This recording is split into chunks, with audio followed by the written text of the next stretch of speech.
This girl has curved me to death for years. It's the most embarrassing thing, right? Like everybody knows it's the first time that you are super into a girl and she curves you. It's like the biggest reality check slap in the face ever. You're like, oh my God, I really like someone and she doesn't like me. Like every person remembers the first time that happened. As I got older with this particular girl, it was like late high school into early college that I really had a thing for this girl for no reason. Like it was stupid. And not the only girl that's curved me. Everybody out there, don't be embarrassed of that. I don't care who you are. Like if you shoot your shot, you miss. Just don't be embarrassed of that shit. Life goes on. There's always another fish in the sea. But the reason I love to bring this particular one up in reflection stories like this is it got to the point where I was just like the mental curiosity of like, would you ever just like take the time to talk to me just to see if you let all that stuff from the past go? When you dip a toe in the past, whether it's a story or a memory or something that pops in your head, whatever reason you have to text somebody that you used to hang out with or used to spend a lot of time with, you can tell in the dialogue with other human beings or in their behavior, their mindset and their perspective, not only of you, but of just life in general. Like if things from high school or college or, the past are still a heavy precedent in your life and you still view everything from that perspective, then you're going to treat people who you knew at that age the same way.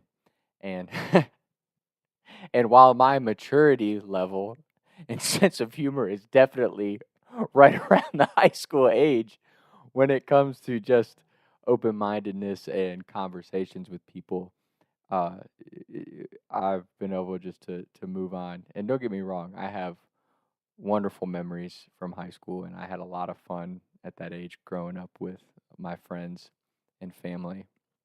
But at some point, you have to realize people grow up and you become an older human being. The conversations and opinions and perspective that you're living from that develops and grows over time.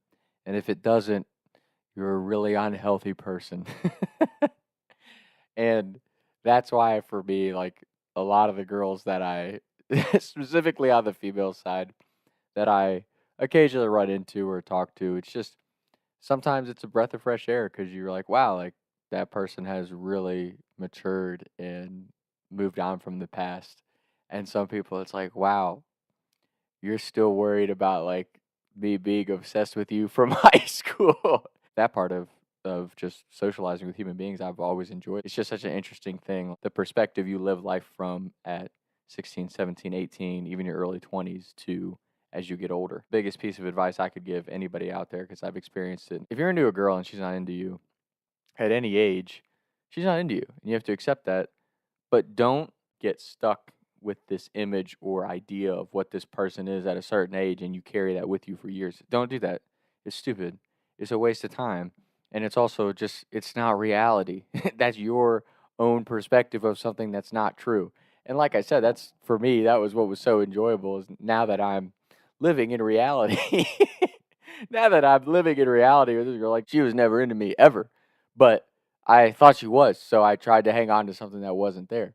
And those are just the little things in life that you learn. And it's like I think so many people are embarrassed to talk about those type of situations. Like who gives a shit? Like we've all been rejected before. Let me know in the comments. But like at this point in life, I'm not even looking for the 10 model or the most popular famous chick that I could hang out with. I just want somebody that is willing to get to know me. If we find each other attractive, that's obviously got to be step one.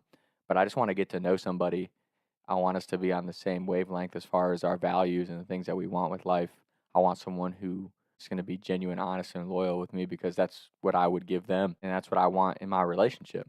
And most importantly, you just want somebody that believes in you and supports you in the things that you want to do in your life. And I think, unfortunately, in today's dating world, so many people just have a predetermined notion of what they want or what they think you are to the point where you can't even get past a first date because someone already has their mind made up before you guys even speak a word. And I just think that's so disappointing because that's not how I live my life. And I also understand sometimes it takes people more than the first interaction just to warm up and feel comfortable genuinely speaking about themselves because everybody wants to put their best suit of clothes on for the first encounter, right? Like you want to make yourself look like this person that's really awesome and really cool. And it's not that you're not, but that's not the most true, genuine version of yourself. As I've grown out of my fuckboy era, I'm at the point now where it's like when I go out with people, I want to genuinely get to know them. And both ways with a lot of the girls that I've gone on dates on, it's either like a chick wants to jump in bed with you and do all that shit, and it's like I just like I'm not in that place anymore. Not that I don't want to, but I'm not in that place in my life anymore. Or it's like, oh, that's cool. Like you want to be a podcaster. I'm not into you. Goodbye. You know what I mean? So I just that's one thing in the dating world today.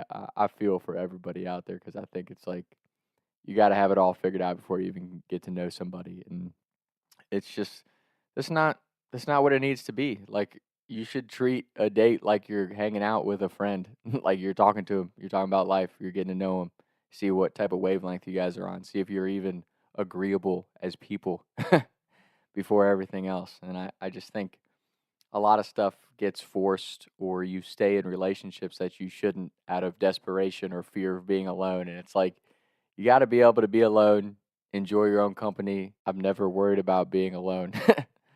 I've never stressed a day in my life about getting married or finding the right person because it's like if that person's out there at some point we will meet. But if you're not meant to be with somebody, that's okay too. I think there's like this framework that you see because of social media, right? Like all the social media couples that are married with their shiplap house. It's not real life. That's not a real relationship. In my opinion, actually, the more that you post each other on social media, the less likely I am to believe that you're in a truly happy relationship. If you're posting for the world to see, you're trying to validate something. And that's just in relationships. That's just my opinion. But all that to say, like, you're gonna fuck up in relationships. You're gonna be embarrassed when it comes to putting yourself out there emotionally. But don't dwell on it forever. Don't try to mold somebody into something that you want just because you want something to work. That'll never happen. And never try to change yourself just so somebody will like you or think you're attractive or whatever, because that never works. It never works out ever. And that's come from someone who I've had every possible failure with relationships and females that you can think of. But like, you just have to learn from it and move on. Like, at the end of the day, I think in general, not even just in relationships, any aspect of life, if you can just be real and you can be honest, genuine, and try to just be as authentically yourself as you can, then the right things and the right people will come into your life because they really like who you are as a person. The true authentic version of yourself and the things that that person enjoys, if you can't find people that want to be around that, then be alone and work on enjoying your own company. Because when you finally just look in the mirror and go, I like me, this is who I actually want to be, and these are the things I enjoy doing, then the people that have those similar interests and similar life goals and that vision for themselves, they'll come around.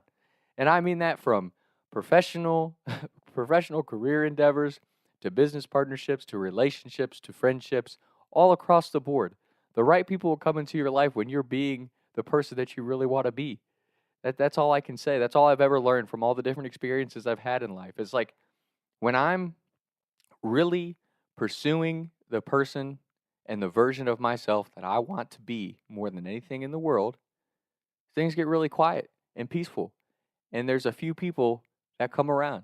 And those are the people that I really enjoy spending time with. So that's my little snippet of advice on here. As far as that's the best life advice I can give you.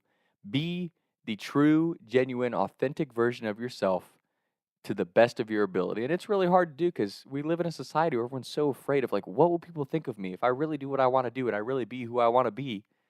But if you do that, there's like this great amount of peace that comes with that. Like suddenly all the things that you thought were bothering you, all the people that you thought were getting on your nerves, you realize like it was all your own problem because you were trying to be a Cadillac in a lot full of Civics. Like it just doesn't work. So that's my little spiel. I don't even know how I got on that tangent. I don't even remember what the beginning of this story was, but whatever it was, I appreciate you tuning in, and that's my advice on here. Talks with Tom.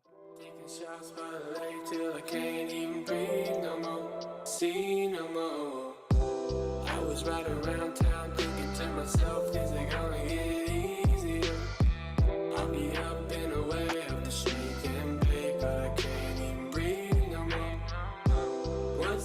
to me. What can I see? Taking shots by the lake.